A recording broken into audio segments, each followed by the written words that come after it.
This is how I'd book a flight from the US to the Philippines using Capital One miles. Welcome back to my award search series where you guys pick a route and I show you how to book it using your points. Make sure you're following along and leave the next route you want to see in the comments. The first stop in any award search is figuring out what airlines operate the route using flightconnections.com. We can see there are a few directs from Manila to the US.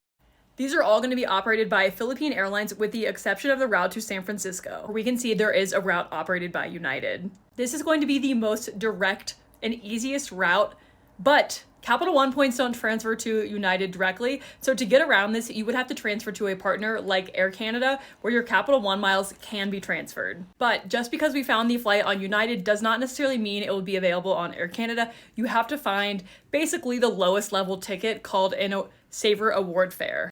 To find a Saver Award Fare, you can go directly to the United website and look for your date and look for something that says Saver Award Fare, or you can use a tool like Roam, Seats.aero, PointYow to help you find the dates. So we'll see this top route here that's the direct one is not saying Saver Award Fare. So that means we will not be able to find this one on Air Canada. But if we go to the next date, April 22nd, we'll see a direct route here in where it says Saver Award. Now this is telling us this should be available on the Air Canada website. We cannot just book this flight here in United because Capital One miles do not transfer to United.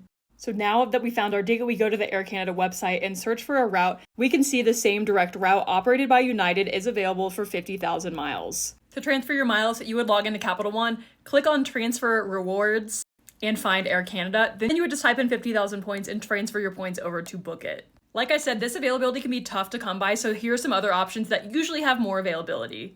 Your next option would be flying on Cathay Pacific and going through Hong Kong. The nice thing about this is it's only 38,000 miles, and this includes from places like Boston that are on the East Coast versus having to go to the West Coast.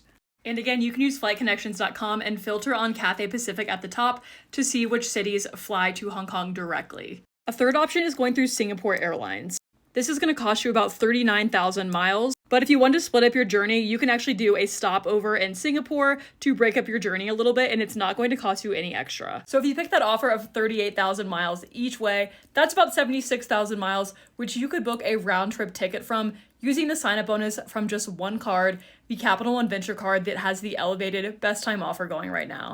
The link to that is in my profile if you want to sign up, and make sure you're following along and let me know what route you want to see in the comments for next time.